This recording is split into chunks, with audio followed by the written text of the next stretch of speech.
as one. Killer. This is us. कुछ कहने से पहले हम गुरु शब्द को ही समझ लें। गुरु शब्द के भीतर छिपे राज और रहस्य को प्रकट करते हुए शास्त्रकार महर्षि लिखते हैं, गु शब्दस्त्वंधकारः स्यात् रु शब्दस् प्रतिरोधकः अंधकार निरोधत्वात् गुरुरित्य विधीयते।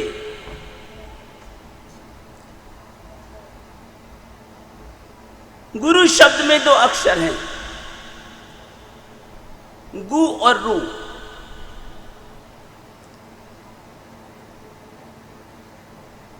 दो अक्षरों और दो लघु मात्राओं से बना हुआ यह छोटा सा गुरु शब्द, लेकिन अपने भीतर अपार गरिमा और महामहिमा को समेटे हुए है।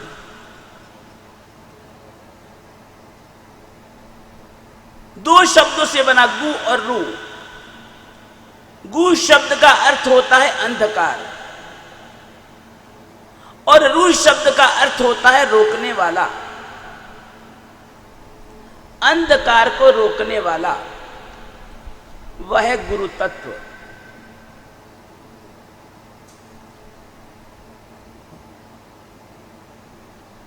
हमारे सिख संप्रदाय के आद्य गुरु गुरु नानक जी एक बहुत सुंदर पद लिखते हैं कि जे सौ चंदा उगवही सूरज चढ़ई हजार, एते चानन हों दिया तक गुरु बिन घोर अंधार। अगर आकाश में सौ चंद्रमा भी क्यों ना उग जाएं, और यहां तक कि आकाश में यदि हजारों हजारों सूर्य भी क्यों ना उदित हो जाएं, लेकिन सैकड़ों चंद्रमा और हजारों सूर्य उदित हो जाने के बाद भी गुरु के बिना घोर अंधियारा है। ये चांद और सूरज तो केवल बाह्य जगत के अंधकार को ही दूर कर सकते हैं, लेकिन हमारे भीतरी जगत के अंधकार को यदि कोई दूर करने वाला तत्व है तो एकमात्र गुरु तत्व है। चाहे हमारे जीवन में छाए हुए अहम अज्ञान अंधविश्वास का अंधियारा क्यों न हो, चाहे मोह माया ममत्व का अंधियारा क्यों न हो, चाहे विषय विकार वासनाओं का अंधियारा क्यों न हो, चाहे दोषों दुर्गुणों दुर्भावनाओं का अंधियारा क्यों न हो, सभी प्रकार के हमारे आत्म भवन में छाए हुए आंतरिक आत्मिक अंधियारे को दूर करने के लिए यदि किसी में शक्ति है तो एकमात्र गुरु तत्व में है। आज का दिन हमें अंतर मन में झांकना है। हमें स्वयं को अपनी कसौटी पर कस के देखना है, हमें स्वयं को जांचना है, परखना है। गत गुरु पूर्णिमा से लेकर के इस गुरु पूर्णिमा तक, इस एक वर्ष के दरमियान हमारे किसी भी प्रकार के व्यवहार से, हमारे किसी भी प्रकार के क्रियाकलाप से, हमारे किसी भी प्रकार के वचन व्यवहार से, मन से वचन से काया के किसी भी प्रकार के व्यवहार से अगर हमारे गुरु के मृदु मन को ठेस पहुंची हो, कष्ट पहुंचा हो, किलामना पहुंची हो, गुरु को किसी भी प्रकार की व्यथा वेदना पहुंची हो, तो आज गुरु चरणों में बैठ करके पश्चाताप के आंसू बहाते हुए शुद्ध अंतःकरण से क्षमा याचना करना, रोते रोते बिलखते बिलखते, और गुरु चरणों की सौगंध खा करके दोबारा वैसी भूल न करने का संकल्प लेकर के और श्रद्धा और समर्पण के पथ पर अग्रसर होना, जीवन में सफलता के द्वार खुल जाएंगे।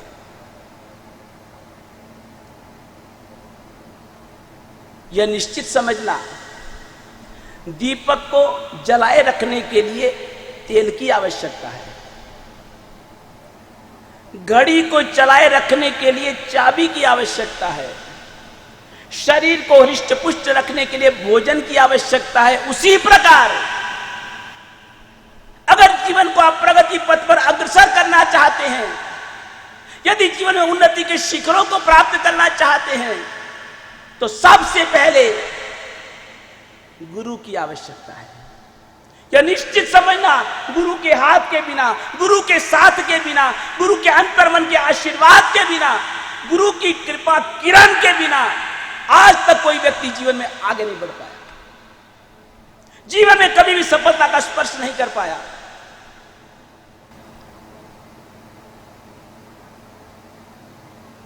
जिस तरह से बालक में चलने की क्षमता रही हुई है, लेकिन बचपन में उसको भी माता पिता की अंगुली की आवश्यकता रहती है। बीज में वृक्ष बनने की क्षमता रही हुई है, लेकिन उस बीज को भी माली के द्वारा दिए गए खाद, पानी और संरक्षण की आवश्यकता रहती है। उसी तरह से जिस तरह से बालक को चाहे उसमें चलने की क्षमता हो, फिर भी उसको माता पिता की, बड़ों की अंगुली की आवश्यकता रहती है।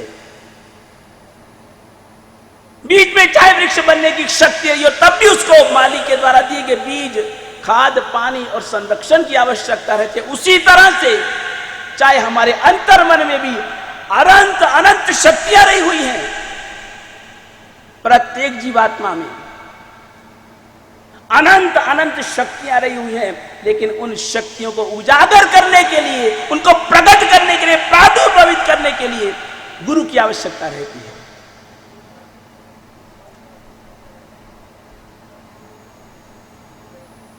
लेकिन गुरु के आशीर्वाद का तुम अमृतपान कैसे कर सकते हो? तुम गुरु की कृपा किरण से अंतर्मन को आलोकित कैसे कर सकते हो? उसके लिए आवश्यकता है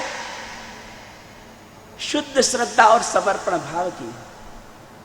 गुरु की यदि कृपा चाहते हो, गुरु की करुणा चाहते हो, गुरु के आशीर्वाद को पाना चाहते हो, तो उसके लिए श्रद्धा और समर्पण चाहिए। गुरु की कृपा का प्रभाव क्या होता है? गुरु कृपा से होता क्या है? संत कवि तुलसीदास लिखते हैं, जाकी कृपा ते पंगु गिरी लंघई। जिसकी कृपा से जो लूला है, लंगड़ा है, पंगु है, 2 कदम भी नहीं चल सकता, सहारे की आवश्यकता रहती है, वैशाखी की सहायता रहती है। लेकिन अगर गुरु की कृपा उस पर हो जाए, गुरु का हाथ यदि उसके सिर पर पड़ जाए, तो पंगु गिरी लंघ गई, वह लंगड़ा भी पर्वत को लांघ सकता है, हिमालय को लांघ सकता है, एवरेस्ट की चोटी को सर कर सकता है। और जो गूंगा है, गूंगा, बोलने की क्षमता नहीं है, शक्ति नहीं है, अगर गुरु का हाथ पड़ जाए तो उस गूंगे व्यक्ति के भी सरस्वती का वरदान मिल सकता है। उस गूंगे के मुख से भी वाणी का स्रोत बह सकता है, अजस्र स्रोत बह सकता है। यह गुरु की कृपा का चमत्कार। एक छोटा सा प्रसंग सुनाऊं, समय बहुत कम है। जैन इतिहास में एक प्रसंग आता है। एक मुनियों का टोला था, समुदाय था, साधु समुदाय। जो साधु समुदाय के गच्छ नायक थे, गच्छाधिपति कह लीजिए, अत्यंत वृद्ध हो चुके थे। अब उन्हें अपने पट्टधर की घोषणा करनी थी कि मेरी गादी पर कौन आएगा, मेरे पट्ट पर कौन आएगा, मेरी गादी को कौन संभालेगा, मेरे समुदाय को कौन संभालेगा, मैं किसको बागडोर दूं।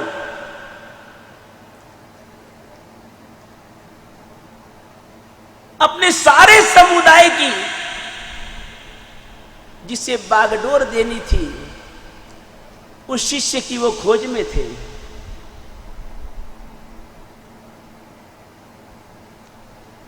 बहुत बड़ा समुदाय था, बहुत बड़ा शिष्य परिवार था, एक से एक धुरंधर विद्वान थे, दिग्गज विद्वान थे।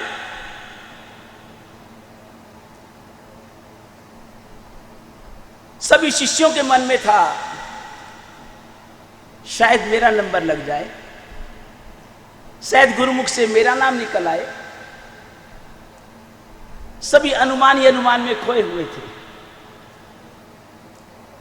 आखिर गुरु ने एक दिन घोषणा भी कर दी कि अमुक दिन अमुक मुहूर्त में मैं चतुर्विश्री संघ की साक्षी में अपने पटदर की घोषणा करूंगा।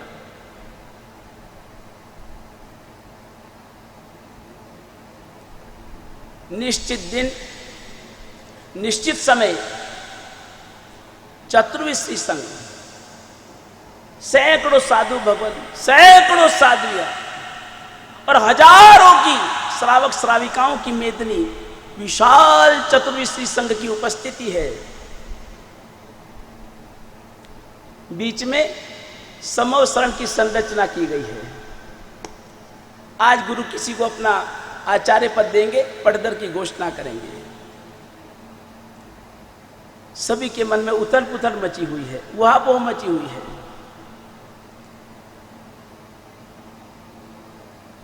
और इस बीच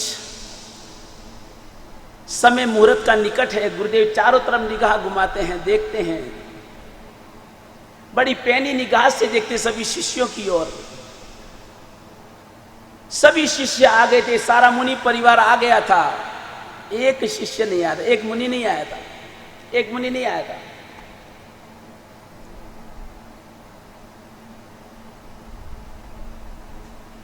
गुरु ने पूछा कि वो शिष्य कहाँ है, वह मुनि कहाँ है? दे होगा, उपासना में बैठा होगा। बोले नहीं, उसको लेके आओ। वह मुनि एकदम सीधा साधा सरल बना, सेवा भावी। सभी मुनि गोष्ठी करके चल जाएं, सबके पात्रे धोने, सफाई करनी, काजा निकालना। रात्रि में सभी मुनि भगवान सो जाए, सबकी सेवा करना, शुश्रूषा करना।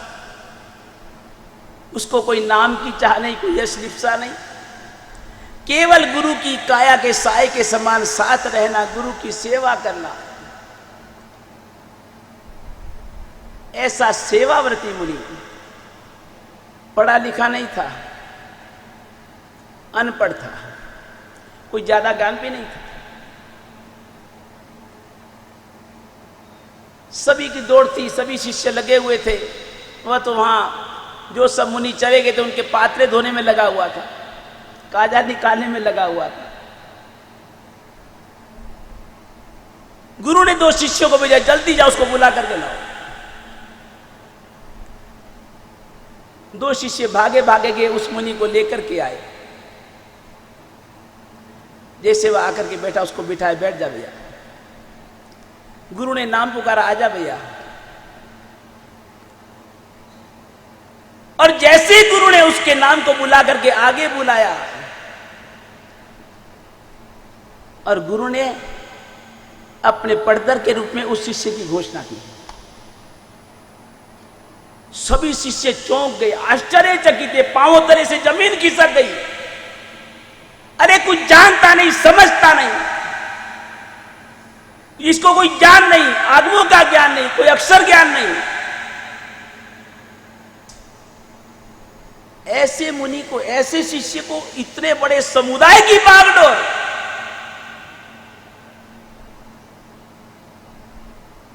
लेकिन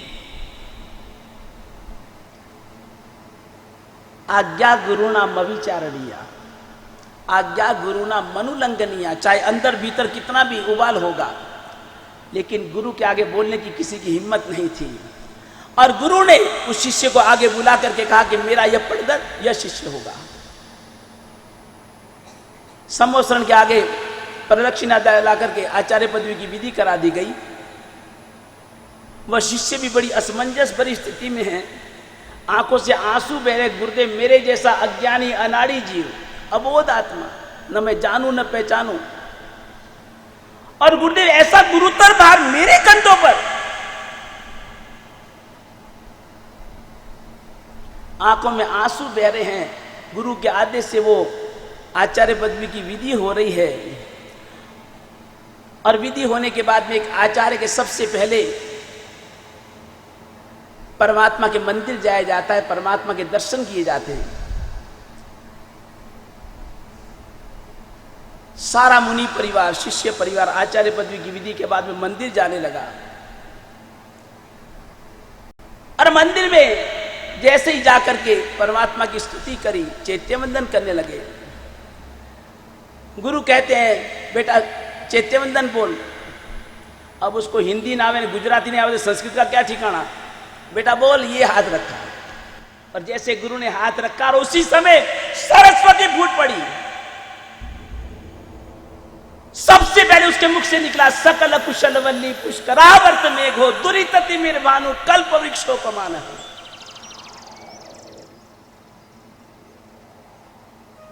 यह किसका चमत्कार था?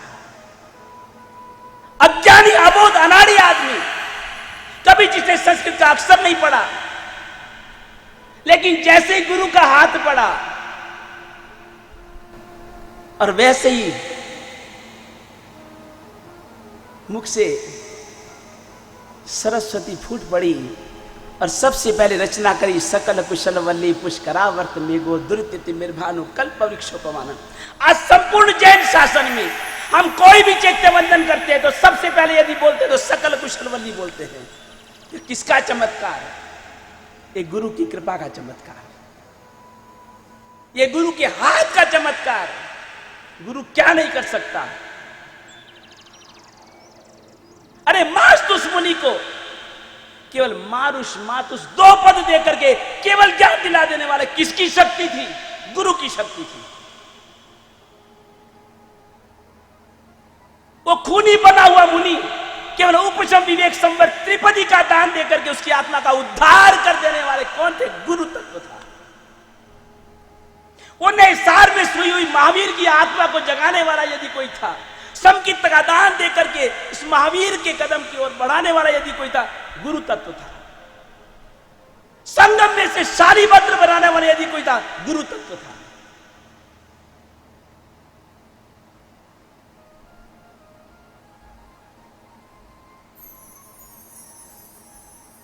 परमात्मा को केवल ज्ञान की प्राप्ति होती है। परमात्मा समोसरण में विराजित होकर दिव्य देशता का प्रभाव प्रवाहित करते हैं, संघ की स्थापना करते हैं, गणधरों की स्थापना करते हैं, गणधरों को दीक्षा दान देते हैं।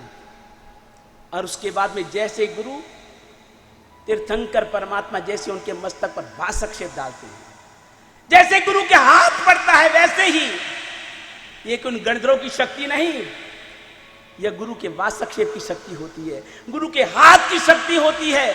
और शक्तिपात करते हैं। गुरु तो ऊर्जा का भंडार होते हैं, गुरु तो शक्ति के पुंज होते हैं।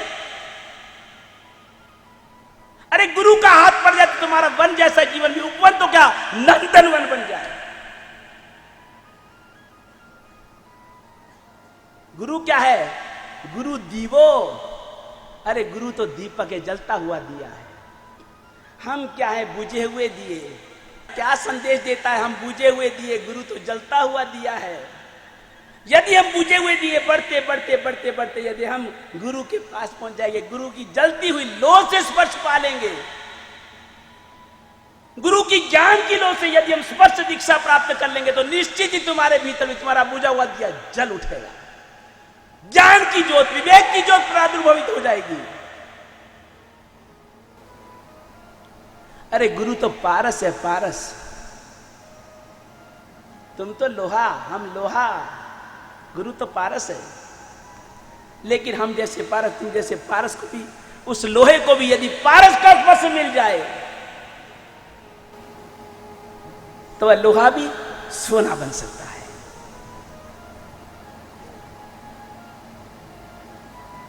आज जो गुरु और शिष्य का जो अटूट रिश्ता है, जो एक नेह का नाता है,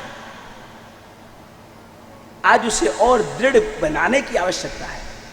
आज का दिन उसको और दृढ़ बनाने की संदेश देता है।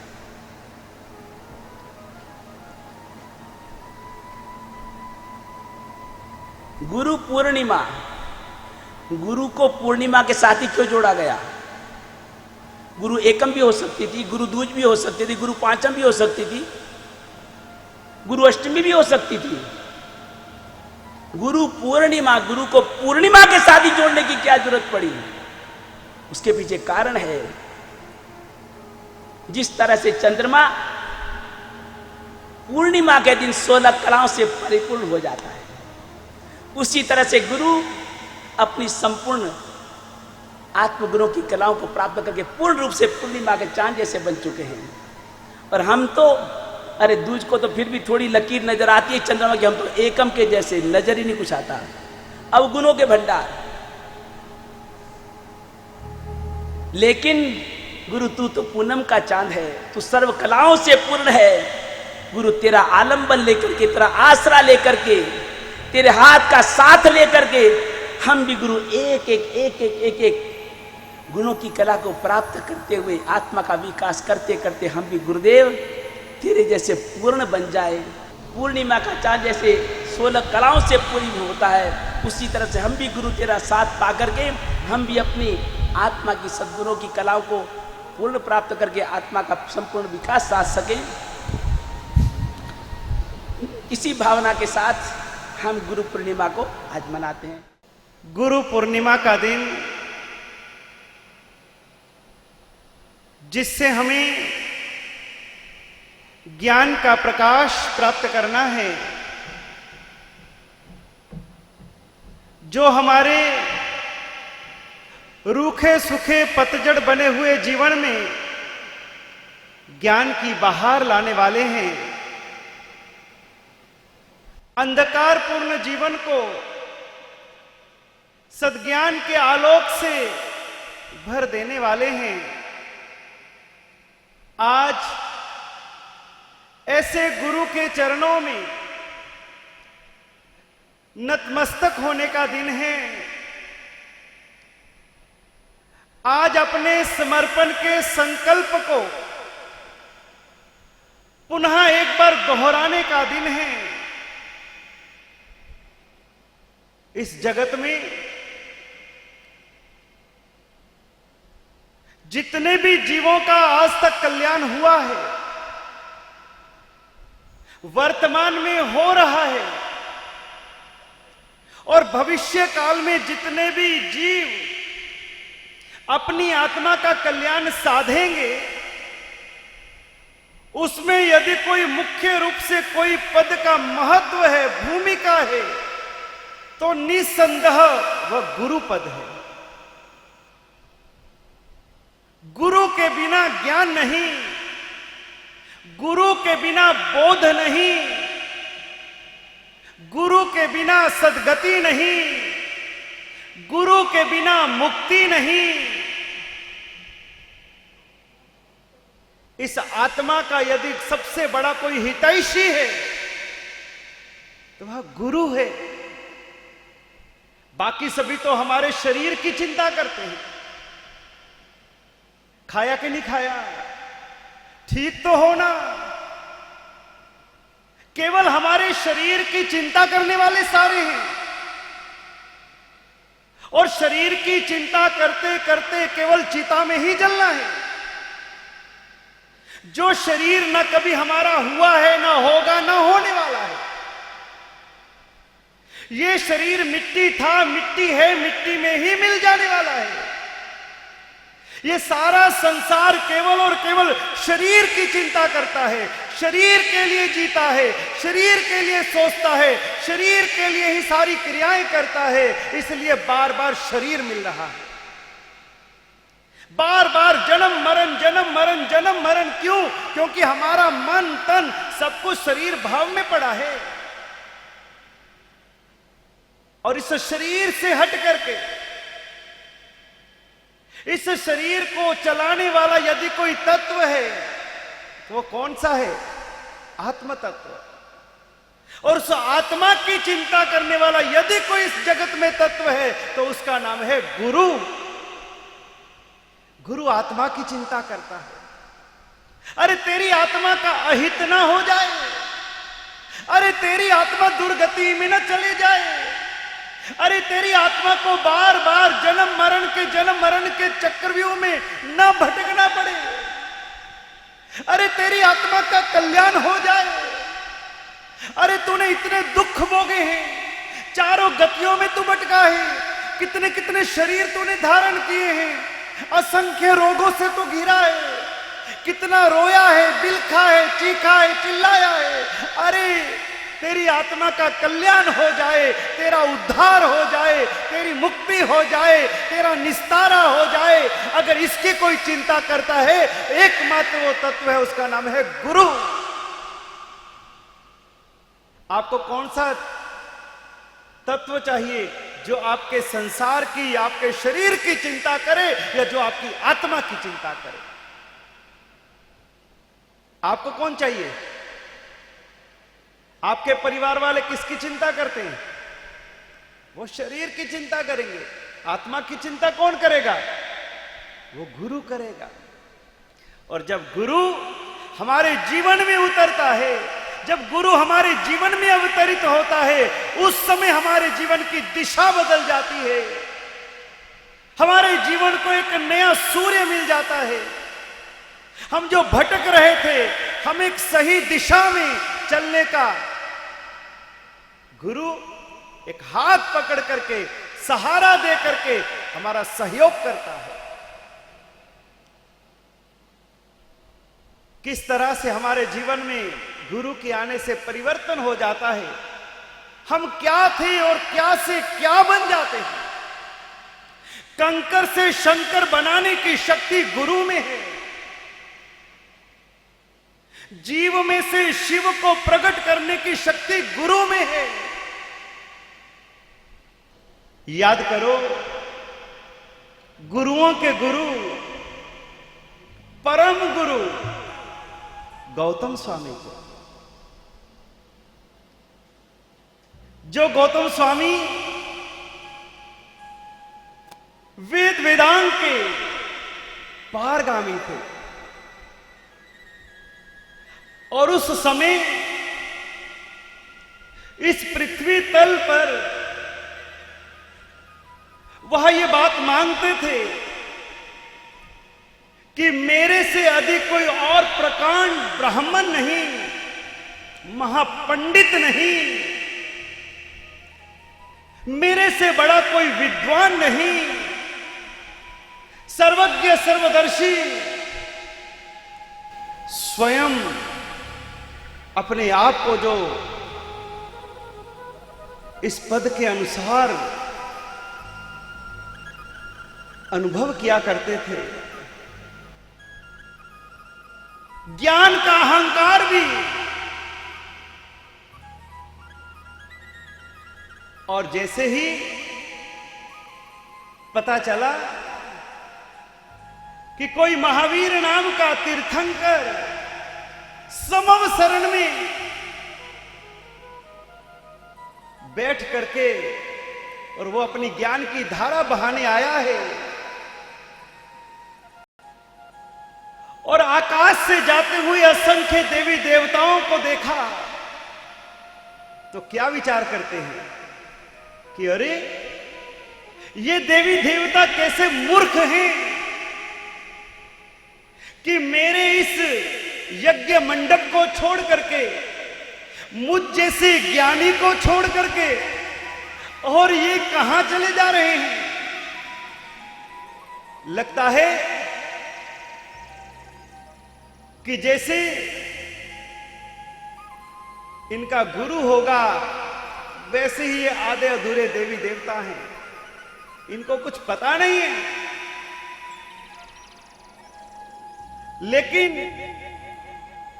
इस नगरी में मेरे होते हुए ऐसा दूसरा कौन सा विद्वान आ गया कि जिसने देवताओं को भी छल लिया, उनको भी अपनी ओर खींच लिया। मैं उसको सहन नहीं कर सकता। अभी जाता हूं और उसको परास्त करके मैं अपनी विद्वता की छाप पूरे इस धरती तल के ऊपर मैं लगाऊंगा। मेरे सामने कोई दूसरा वादी कैसे पैदा हो सकता है। और उस समय गौतम स्वामी इंद्रभूति अपने ज्ञान के मद में भर करके महावीर से वाद करने के लिए, विवाद करने के लिए, उनको परास्त करने के लिए वहां से रवाना हुए, आगे बढ़े। चलते चलते चलते रास्ते में विचार कर रहे हैं, ऐसा कौन सा शास्त्र है जिसका मुझे बोध नहीं, ऐसा कौन सा ज्ञान है जिसका मुझे पता नहीं, मेरी विद्वता के आगे भला कौन टिक सकता है? क्या सूर्य के सामने क्या किसी जुगनू की कोई चमक देख पाता है क्या? वो तो जुगनू के जैसा, मैं ज्ञान का सूर्य हूं।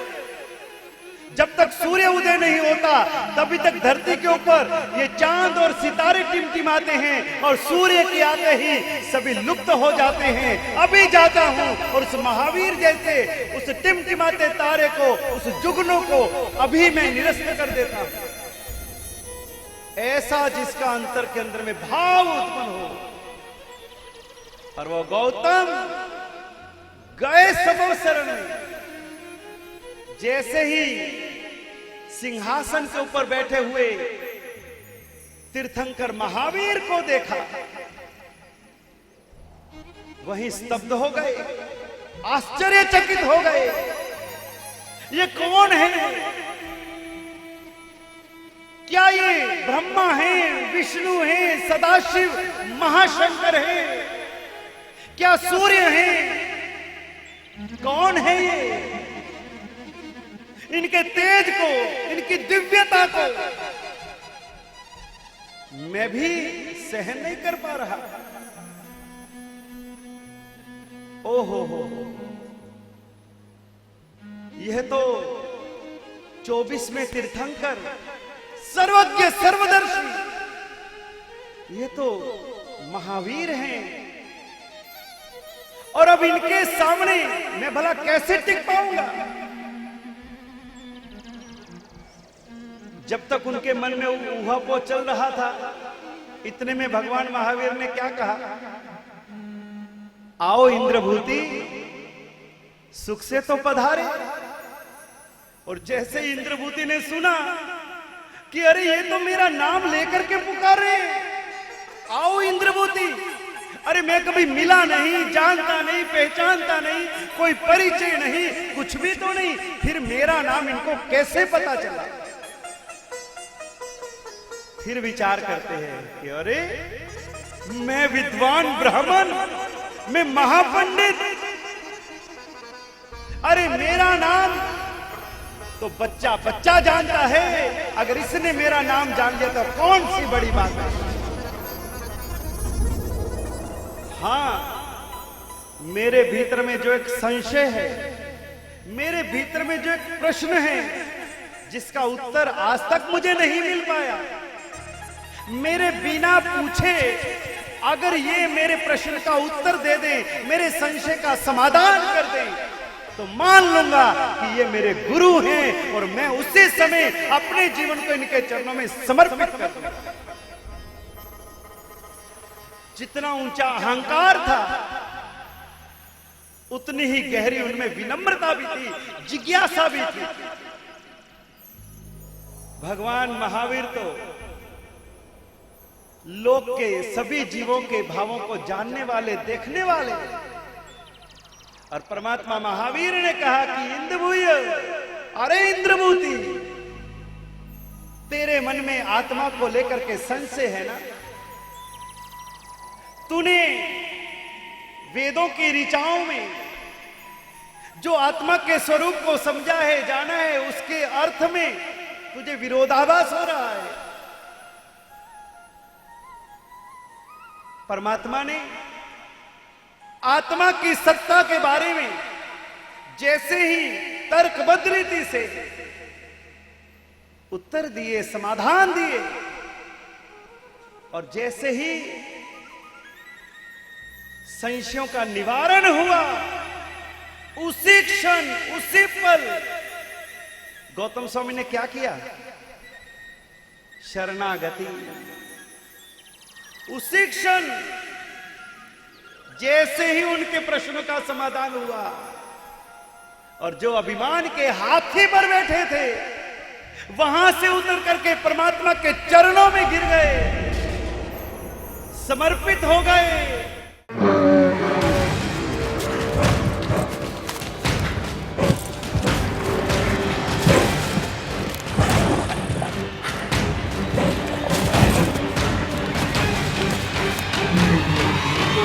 Together as one. Killer. This is us.